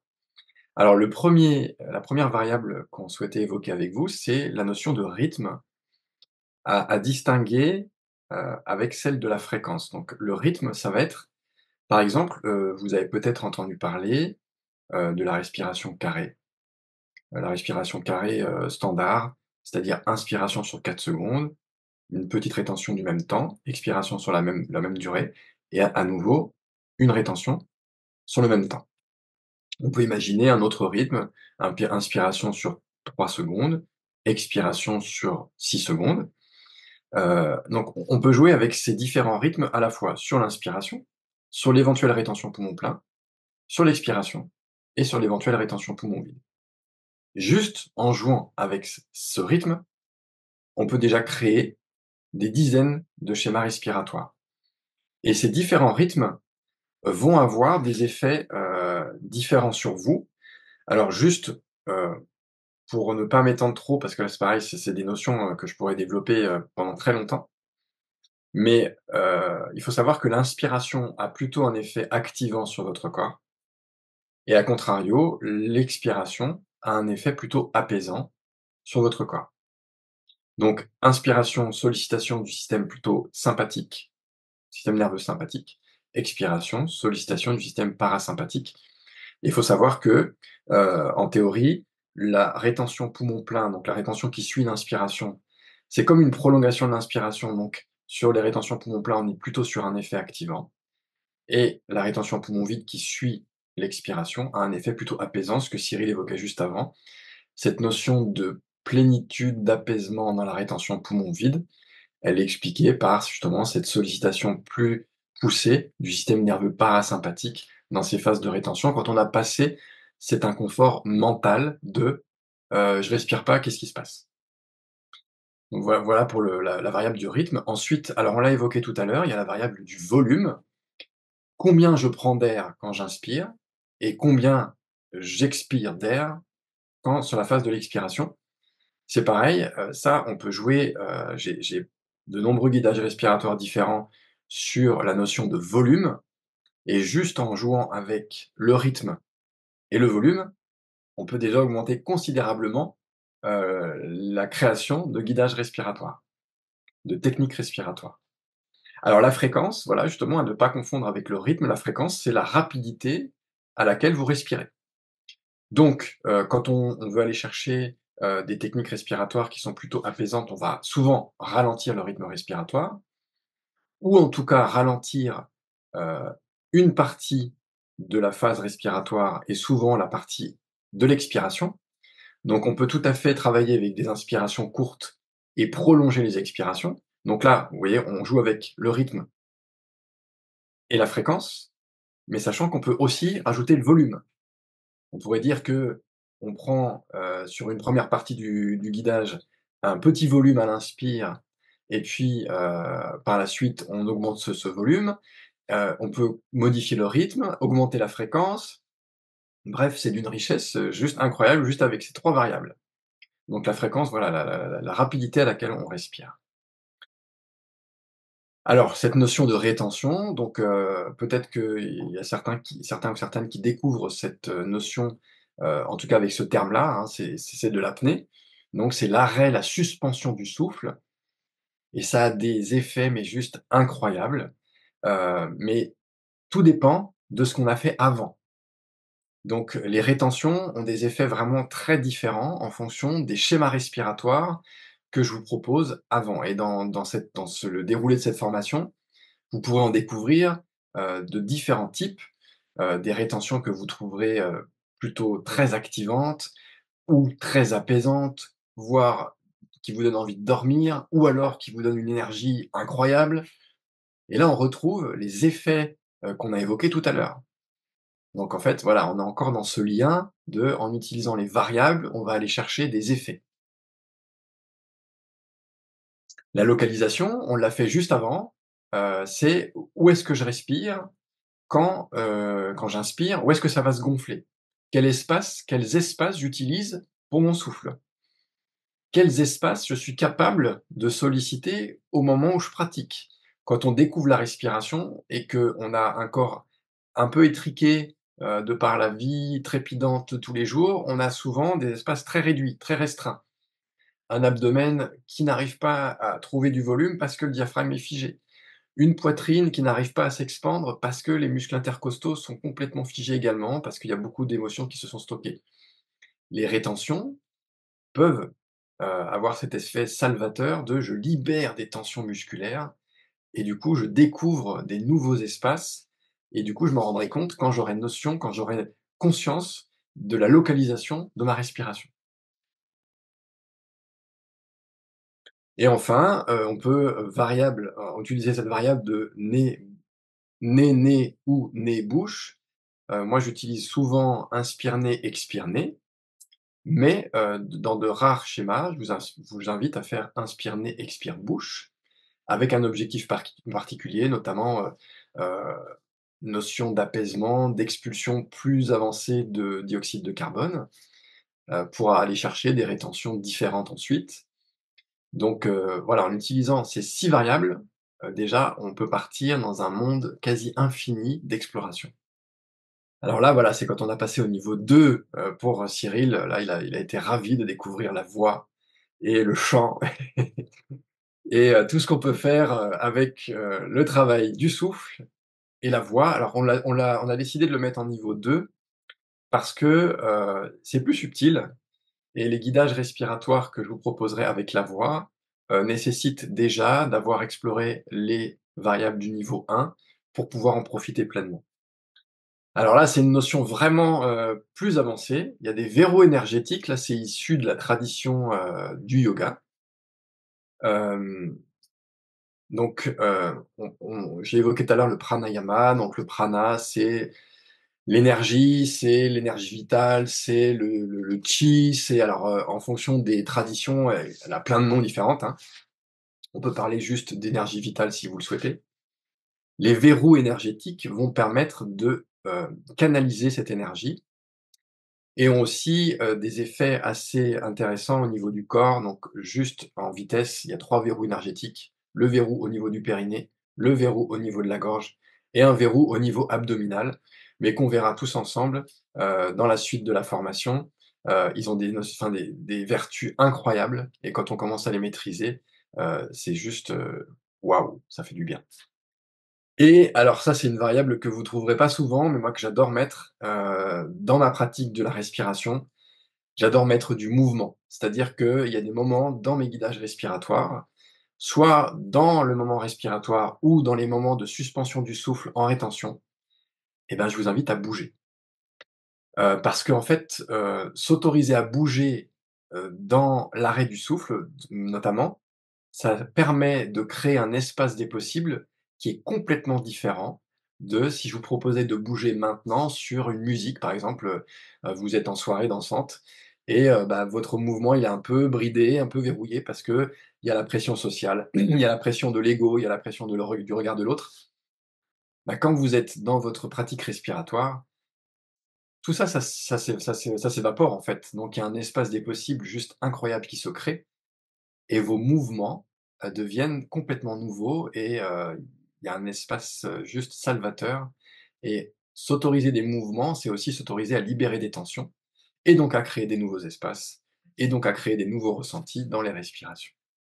Je fais pas plus long sur les variables parce que, notre session avance pas mal et Et puis ça vous donne, voilà, ça va vous donner les clés de pourquoi il y a autant de guidage et vous retrouverez vraiment toutes ces variables dans le guidage après. La méthode d'entraînement, la grande idée derrière, je te laisse développer ça. alors, là, on a évoqué le thème de l'hormèse, peut-être que c'est un terme que vous connaissez, donc si vous connaissez pas, l'hormèse, c'est le principe de soumettre votre corps, à un stress pour lui permettre de gérer ce stress et d'en sortir meilleur qu'avant cette exposition. Donc, on voit ça, dans, la pratique sportive. Par exemple, vous soumettez votre corps à un entraînement et puis, bah, il s'adapte, il arrive à faire l'entraînement et puis, bah, si jamais vous refaites cet entraînement un jour, peut-être qu'il va vous paraître plus facile parce que votre corps a développé une nouvelle compétence. Il s'est adapté, on a une capacité d'adaptabilité avec notre corps qui est juste incroyable. Alors cette grande idée de l'hormèse, elle est vraiment c'est un pilier dans ma pratique, c'est-à-dire que, moi je vous inviterais, à pratiquer de façon la plus polyvalente possible et la plus variée possible. Pour ne pas en fait, vous figer dans une pratique routinière qui devient toujours la même, dans laquelle en fait vous allez vous enliser, vous allez vous ennuyer et vous allez souvent régresser. Je l'ai vaguement évoqué tout à l'heure avec la technique de Wim Hof, parce que si vous faites qu'un seul schéma respiratoire, vous allez peut-être en tirer des bénéfices au début. Et après, en fait, bah, votre corps, il va s'ennuyer, c'est-à-dire qu'il connaît, mais en fait, pour le rendre meilleur, votre corps, et ben, il faut le surprendre. Il faut qu'il ne sache pas toujours exactement là où il va. Alors, le corps, enfin notre cerveau notamment, a une fâcheuse tendance à aller vers ce qui est plus confortable. vers ce vers quoi on est, plus habitué. C'est pour ça que des fois on s'enracine dans des habitudes, le confort. Bah, en fait, déconstruire ça et lui proposer des petits, quand je parle de stress, c'est pas forcément quelque chose de négatif, au contraire, hein. Lui proposer des petits stress, et ben, c'est lui permettre de devenir meilleur de jour en jour. Donc travailler sur les variables qu'on a évoquées juste avant, et ben, c'est justement, ne pas faire le même schéma respiratoire tous les jours. Faites de la cohérence cardiaque tous les matins et je vous mets au défi de l'apprécier encore dans 3 mois. Vous allez en avoir plus que marre, en fait et en fait, vous n'allez plus faire de cohérence cardiaque. À un moment donné, vous allez faire de je pense à autre chose, comme si vous allez toujours faire le même parcours de course à pied tous les matins. Vous savez exactement ce qui arrive, vous êtes dans une facilité parce que c'est tous les jours pareil, mais en fait, quand vous courez, vous pensez à autre chose, vous cogitez: «Qu'est-ce que je vais faire au travail? Qu'est-ce que je vais faire à manger ce soir?» et cetera. Vous profitez pas de l'instant présent et comme vous savez ce qui arrive, il y a plus de surprise.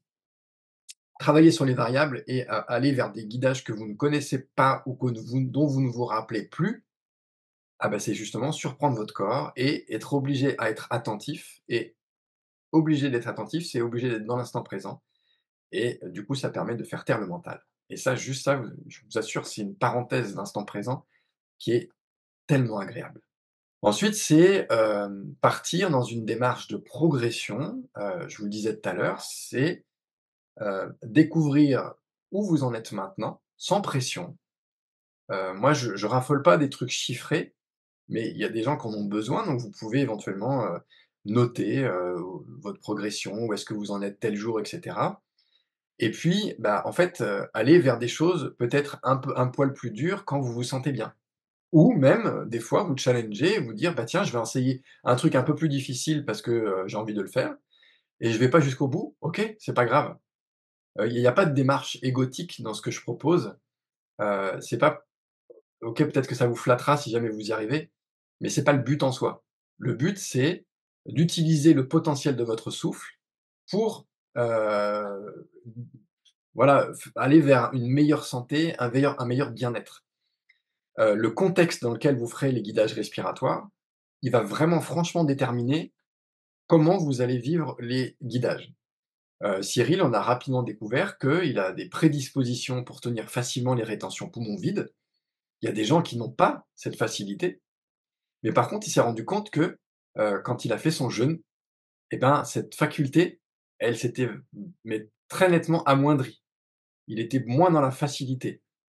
Si vous faites des rétentions juste après un gros repas, vous allez voir que ça va être franchement désagréable. Donc le contexte dans lequel vous faites, va être, déterminant. Donc, les différents niveaux de progression, ils sont importants, mais, il faut pas vous mettre de pression par rapport à la réussite. Faut juste pareil, voilà, tu vas avoir cette idée, le grande idée de l'hormèse, travailler régulièrement pour, progresser et pour découvrir de plus en plus ce que votre corps peut vous offrir. Et puis là, donc du coup, j'ai un peu spoilé le troisième. C'est, le but, c'est de travailler le plus souvent possible, le plus régulièrement possible. Vaut mieux souvent et peu que de se dire: «Je vais me débarrasser en faisant une séance par semaine, mais je vais en faire 2 heures», parce que en fait, vous risquez de vous dégoûter et surtout de pas avoir de progression. Mais en fait, on a vraiment cette similitude avec l'entraînement sportif, avec, la faculté à se concentrer, avec voilà, vaut mieux s'entraîner petit peu par petit peu, souvent, que trop d'un coup. Voilà vraiment les piliers sur lesquels moi j'aime faire, proposer ma pratique.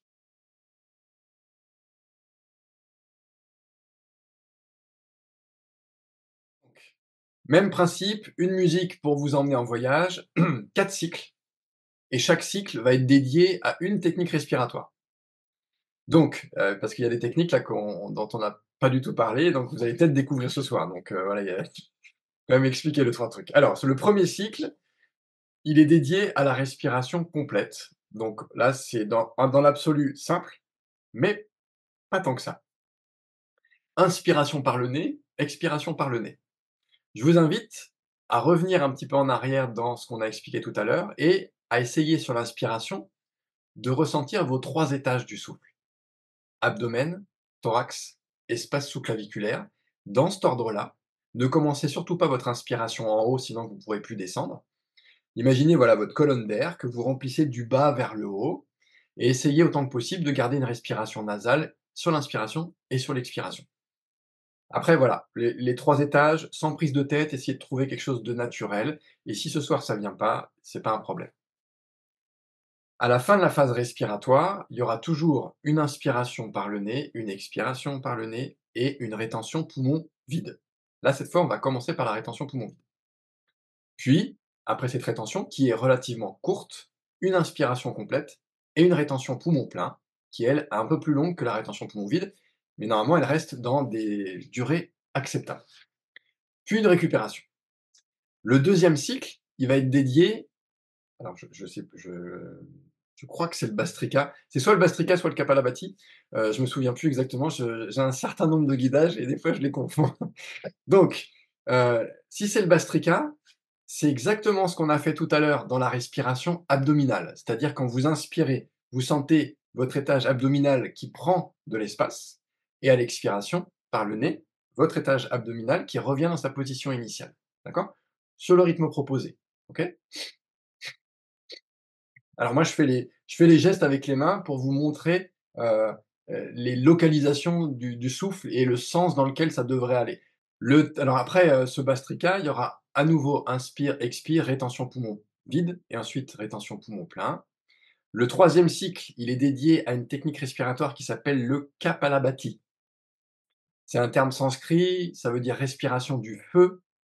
Alors elle est un peu plus subtile celle-ci, c'est une expiration par le nez. Je parle de l'expiration parce qu'il n'y a que l'expiration qui est volontaire.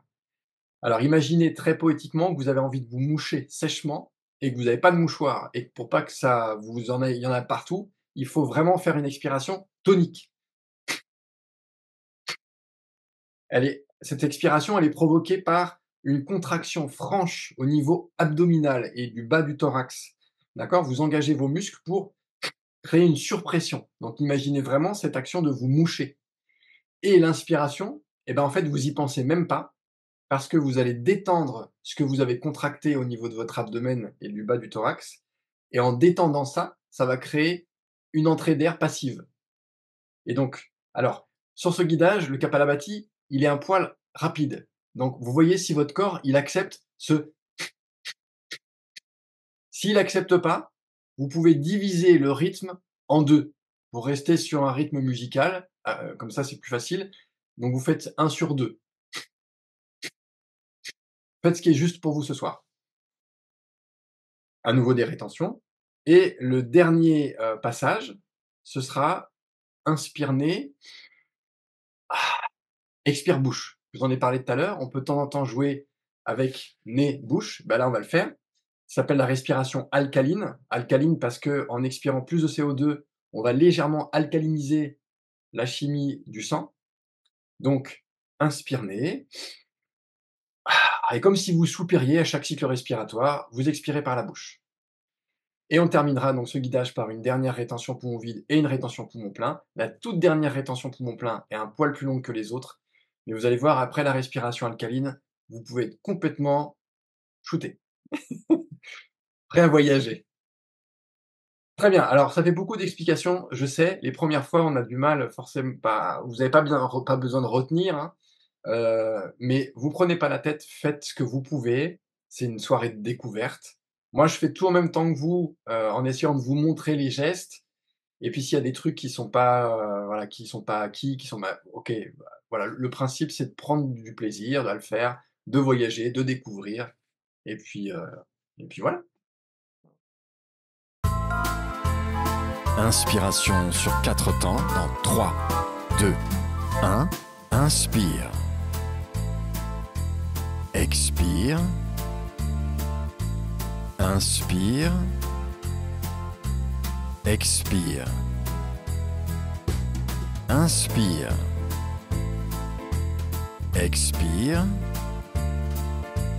Inspire. Expire. Inspire. Expire. Inspire. Expire. Inspire. Expire. Inspire. Expire. Inspire. Attention, la dernière. Expire. Rétention. Poumon vide.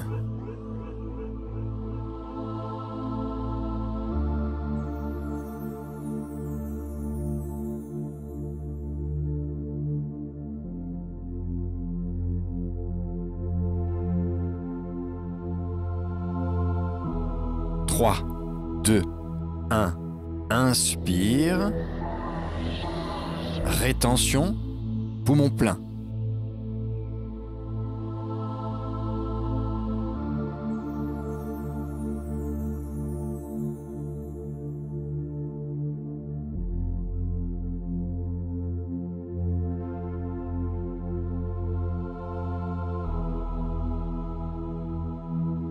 Et récupère.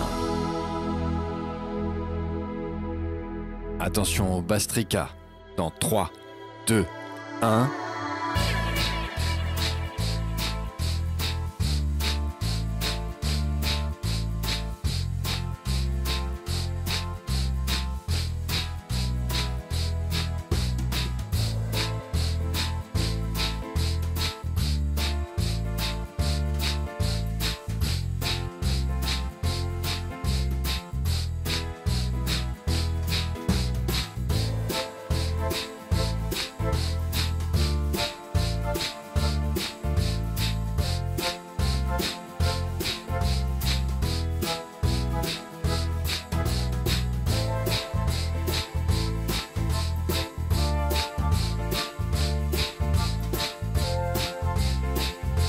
Attention à l'inspiration. Dans 3, 2, 1. Inspire. Et expire. Rétention. Poumon vide.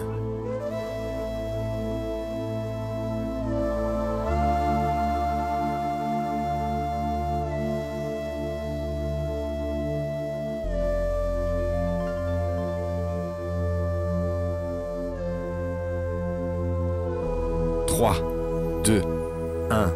Inspire. Rétention. Poumon plein.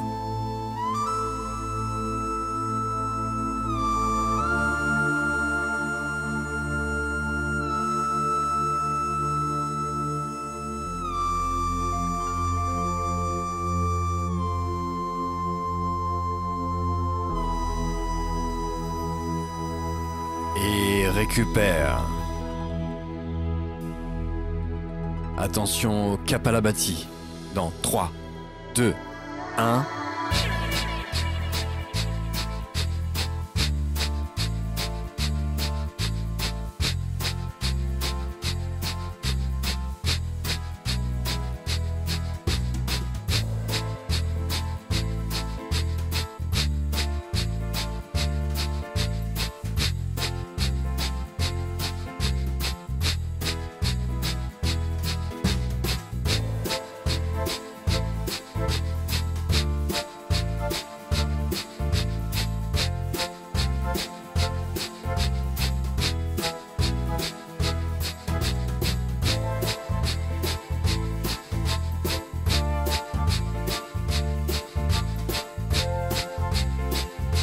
Attention à l'inspiration. Dans 3, 2, 1. Inspire. Et expire. Rétention. Poumon vide.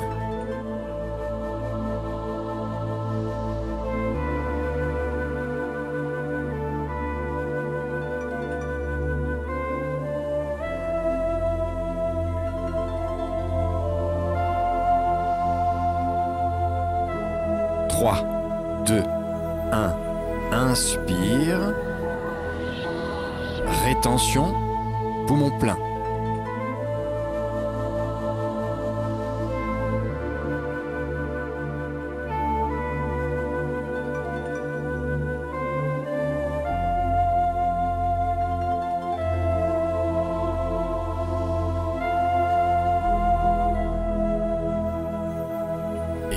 récupère. Attention, respiration alcaline dans 3, 2, 1.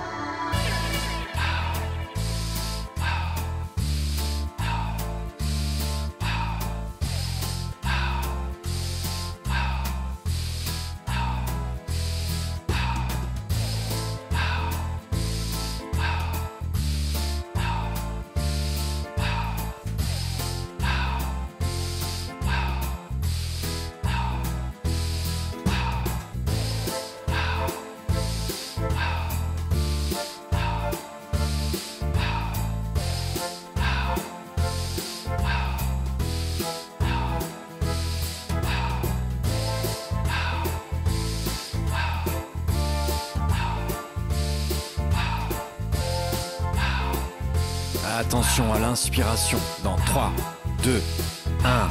Inspire et expire. Rétention, poumon vide.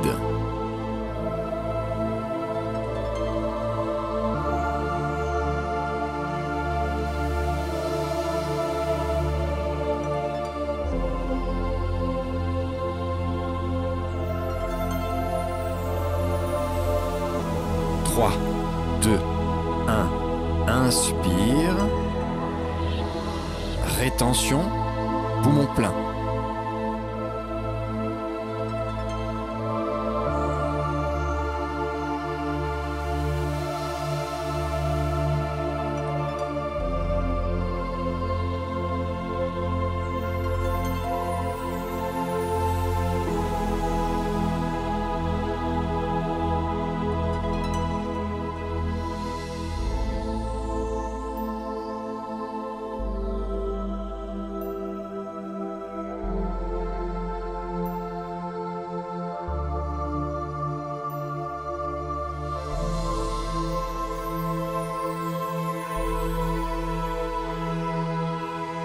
Et reprends une respiration normale. Namasté.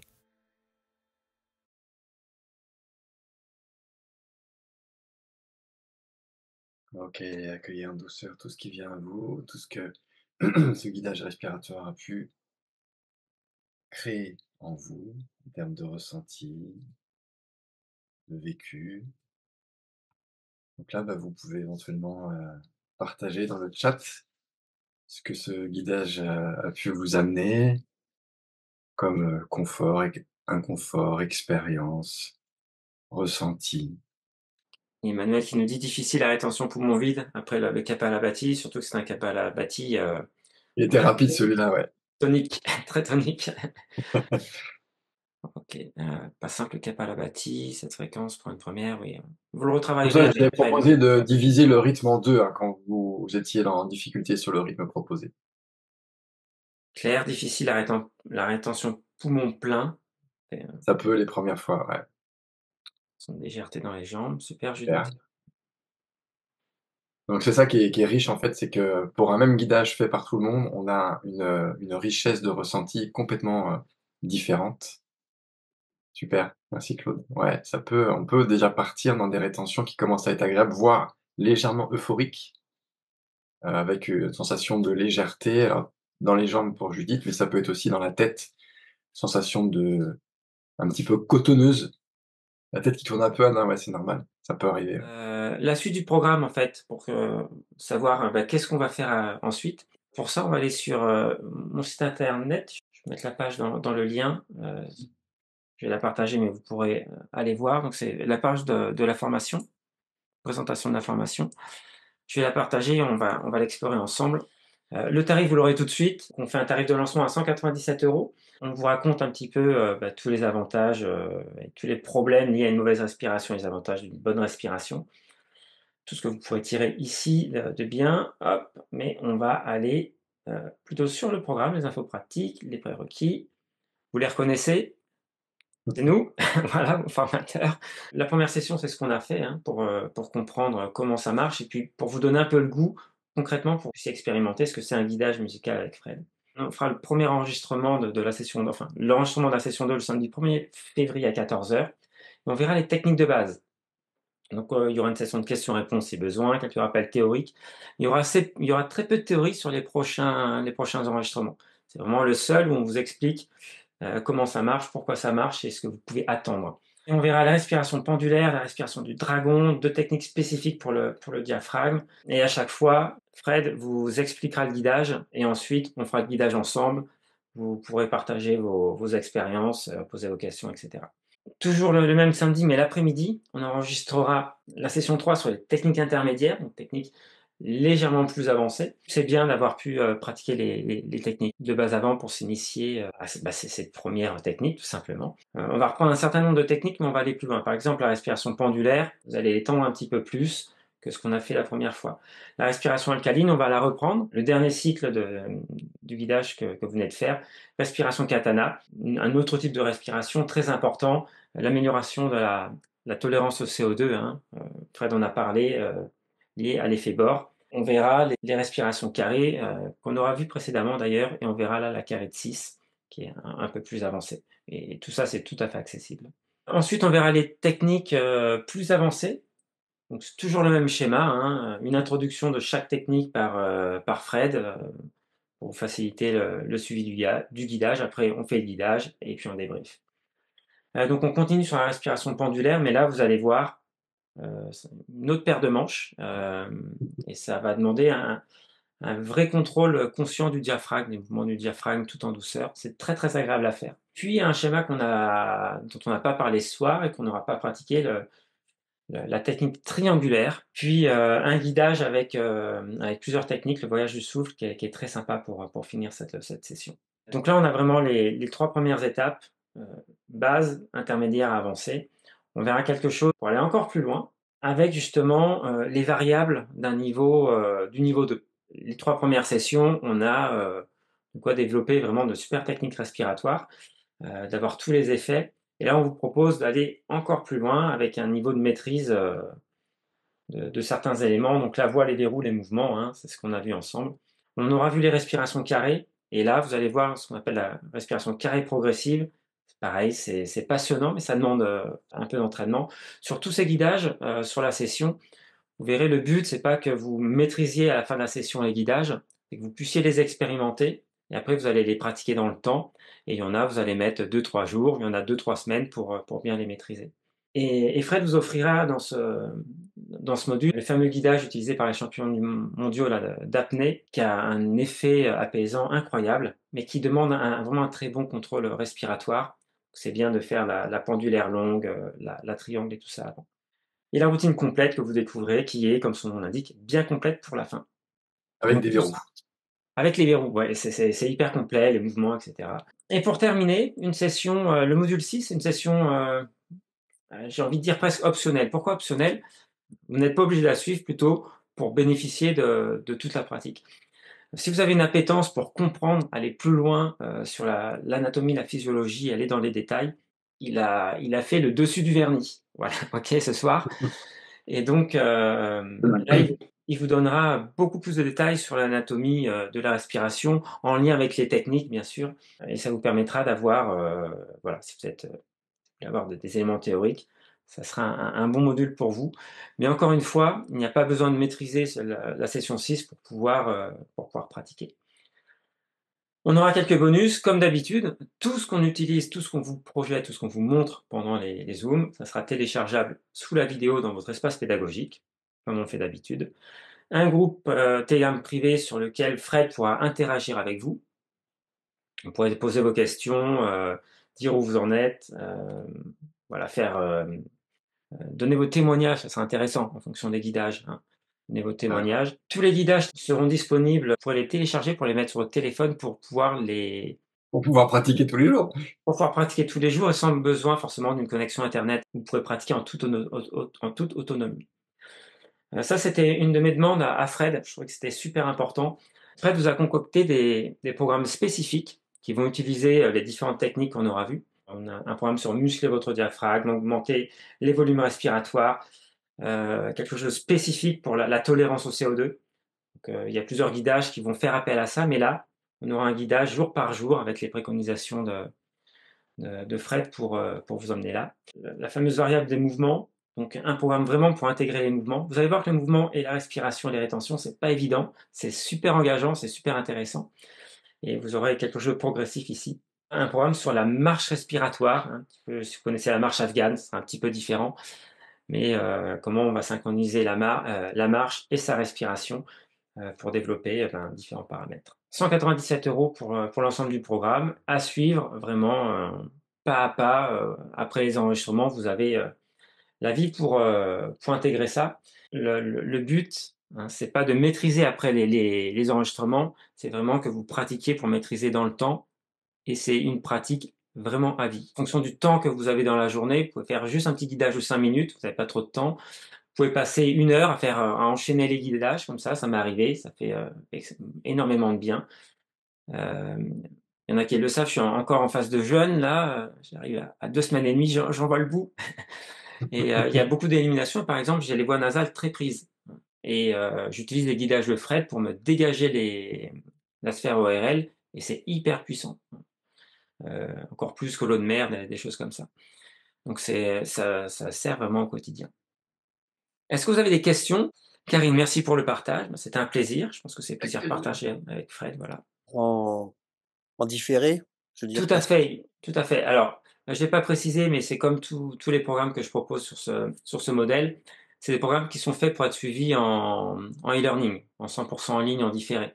On les enregistre dans les conditions du direct, et c'est conçu pour être suivi pas à pas en différé. Ouais, parce que j'ai pas regardé toutes les dates, mais c'est beaucoup de samedis d'affilée et cetera, donc c'est chargé déjà. OK, donc ça peut se Oui, c'est même les enregistrements en termes pédagogiques sont un peu rapprochés en termes de formation. Vous pouvez les suivre, après les resuivre pas à pas. Je pense qu'en pure e-learning, un par semaine, un toutes les 2 semaines, c'est très bien. Voilà. OK. Le but, c'est de pratiquer et d'intégrer au fur et à mesure. Merci pour cette session très intéressante. Merci Vincent pour le Merci Vincent. commentaire. Merci pour cette découverte qui donne envie d'approfondir. Super, merci Claude, effectivement. Je propose qu'on s'arrête là, si c'est clair pour vous. J'espère en tout cas que ça vous aura donné envie de participer. J'ai pas précisé, mais si le de 197 €, c'est une somme, c'est un investissement. Vous pouvez régler en 3 fois si ça peut vous aider. J'espère que ça vous donnera envie d'aller plus loin. J'espère que ça vous a fait beaucoup de bien, cette première pratique. Très bonne soirée à vous, et donc au plaisir de se retrouver rapidement. Au plaisir de vous retrouver. Bonne soirée à toutes et tous.